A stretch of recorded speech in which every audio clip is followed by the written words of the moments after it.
Akira opens famously with an image of a seemingly nuclear explosion engulfing the city around it. This happens silently, making it all the more eerie. That moment is oddly enough a good metaphor for how this film changed culture. You see, every so often a film comes along and changes pop culture. 2001 opened our minds up to what a sci fi film can say. Jaws changed the way Hollywood put out summer blockbusters, and Scream exposed horror fans to a generation of annoyingly ironic slasher films.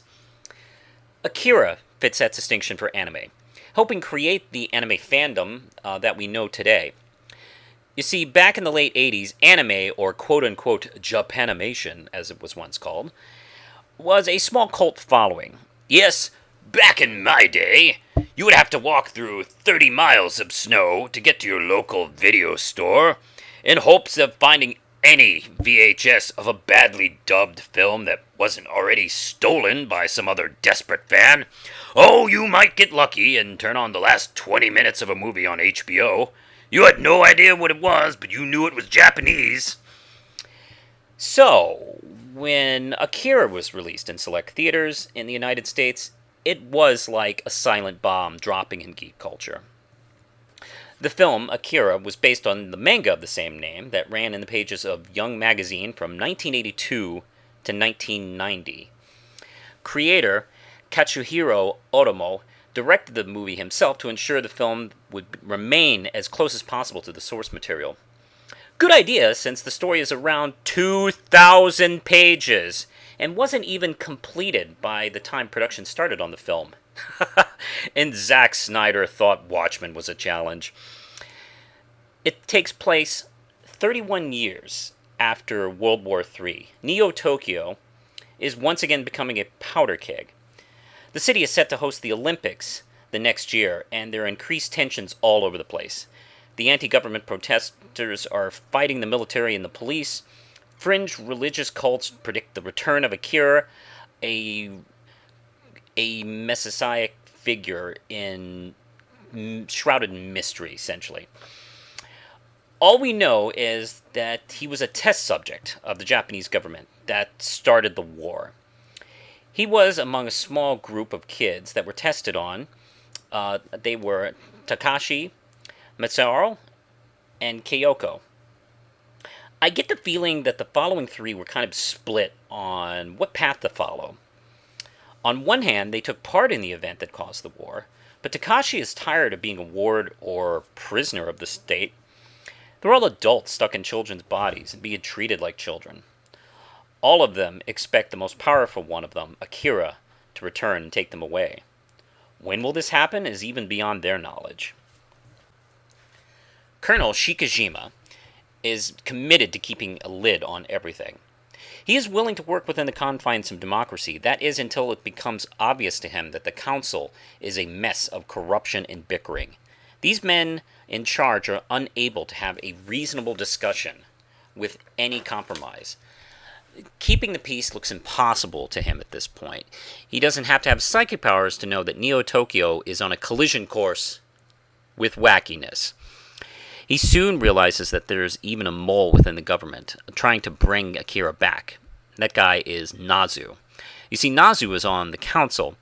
He remembers the world before the war, and he is a true believer in Akira. He wishes that his return can usher in a new age of enlightenment, free of the chaos. He uses his political power to bring about these goals. He, like many others, believed that Akira possessed the power that all humans have deep down inside their DNA. He's going to get his wish, but not in the way he hoped. In his dying breaths, crowds of people, hundreds of people, running past him, following the chaos, following the battle with Tetsuo. Not exactly the world of peace and enlightenment he was hoping for. And speaking of Tetsuo, everything is set into motion when Takashi has a run-in with a young gang member, Tetsuo Shima. You see, Tetsuo and Kaneda are the lead characters of the film. In their biker gang, Kaneda is the leader of the pack, and Tetsuo is more or less his sidekick. He's not even that respected within the group. You see, Kaneda couldn't care less about the world around him because it hasn't given him any reason to care. He was raised in some state-run orphanage and shuffled off into one hellhole of a school after another in Japan's ghettos. He only fights for himself and his position as gang leader. He treats his friend Tetsuo like some lackey. He comes across as some amoral jerk since he doesn't have any interest in what damage is being done with the gang's war with their rival gang, the Clowns. No, not them. That's the Jokers. The Clowns. There, that's better. Riding fast bikes, hooking up with the ladies, fighting the Clowns, is his entire world. He barely even notices the political struggles going on around him until it invades his life. In the middle of battling their rivals, the Clowns, they run into Takashi, that was escaping from a government research project. He was sprung by an agent of the anti-government group led by Ryu and Kei. Tetsuo nearly runs into Takashi with his bike. In lashing out at Tetsuo, he mistakenly unlocks the latent psychic abilities that were hidden deep in that young biker. How? Look at that cool explosion! Tetsuo is taken by the government, placed under observation and research. He's given drugs, partly to suppress his new abilities, and partly to study them. However, he soon escapes in a quest to find out what exactly has happened to him. With Tetsuo taken by the government, Kaneda teams up with the anti-government group, alongside of Kei. Kei is a believer in tearing this government down. She follows her brother, Ryu, right to the heart of darkness. You get the feeling that she is still young and her vision is about to be tested.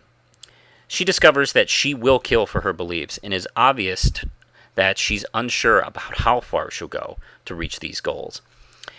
She fears the danger of what Akira and the other experiments pose, but her eyes are open when the test children choose her as a pawn, granting her the power to face Tetsuo. Like Kaneda, her worldview expands. After meeting the 3 remaining test subjects from 30 years earlier, he learns about Akira and the other children that were experiments of the government to increase their psychic abilities that lied within all people. Tetsuo has already become more powerful than the test kids. He fears that only the great and powerful Akira will be the only one to prevent him from becoming king of the mountain. Tetsuo comes around to not liking being the butt of everyone's joke, and maybe taking life's droppings isn't all it's cracked up to be. He's had enough of being a captive and a test subject of the government, and having painful visions of Akira ring through his head. He breaks out of the facility, and what follows is a rampage that makes Carrie White's prom night look like Teen Witch's prom night. He rips apart the city, killing all in his wake. It doesn't even matter if it's the army, the bystanders, even friends. He's come to realize that he is the new god of this world, and like old street gang rules, he's going to take out the toughest one on the block, and that's Akira. Obsessed with finding him, Tetsuo marches through Neo-Tokyo, leaving countless bodies in his wake. Once Tetsuo reaches the lab where Akira is being kept, he discovers that he is in fact dead.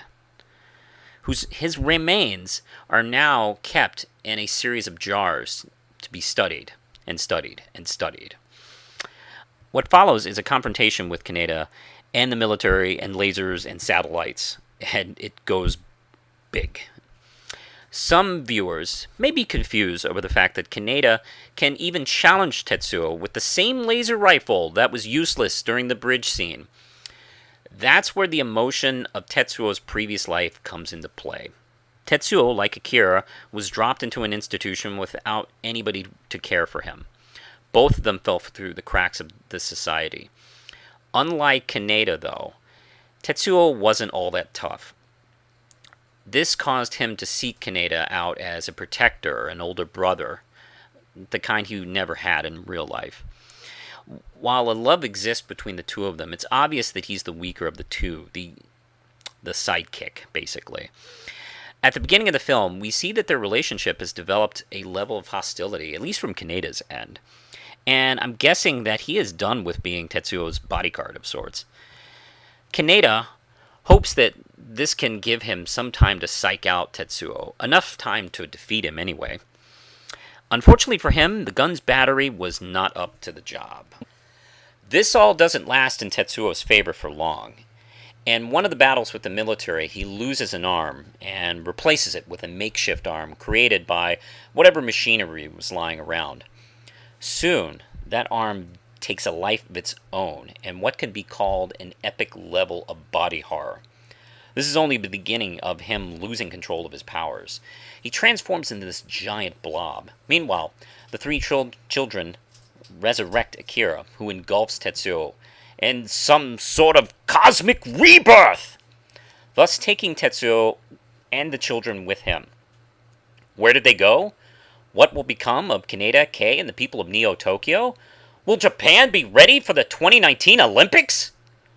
I'm guessing no to that last question. Keep in mind, when Otomo first began work on Akira in the early 80s, Japan was on top of the world. Its economy was rivaling the U.S. This was years after rebuilding the nation after World War II. This film deals with the Japan of the future successfully rebuilding after a devastating war and is now a commanding force in the world. Just slightly under the surface is a power structure barely holding on, with a nation tearing itself apart through political unrest and religious fanaticism. The upper class seems to be doing great, while those on the bottom suffer in rundown neighborhoods and schools long since taken care of by a growing and corrupt feuding government. Was he talking about Japan or talking about America's future?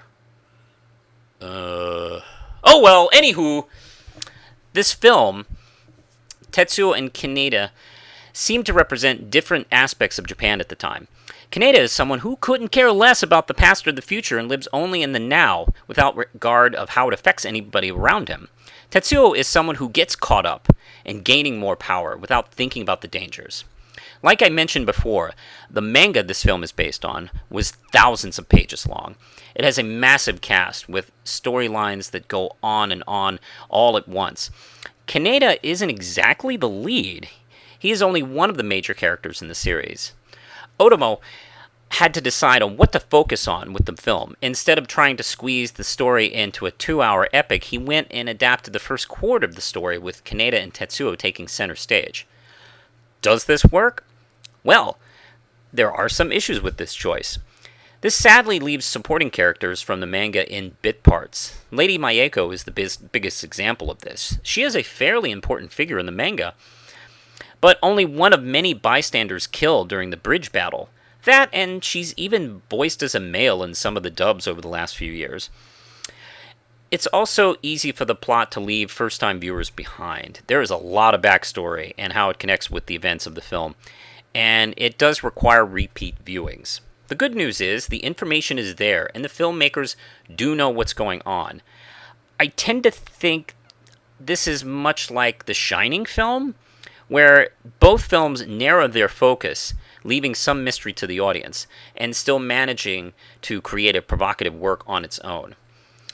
Akira is one of those important films that changed cinema. Whether you like the actual movie or not, you can't remove Akira from the timeline without causing a huge hole in anime in Japan and all over the world. This film stands up today with its detailed animation, thought-provoking storyline. However, some might get lost with the plot that sometimes gets a little bit too fast-paced for its own good. I recommend it to anime fans, new and old. I'm giving Akira 4.5 stars out of 5.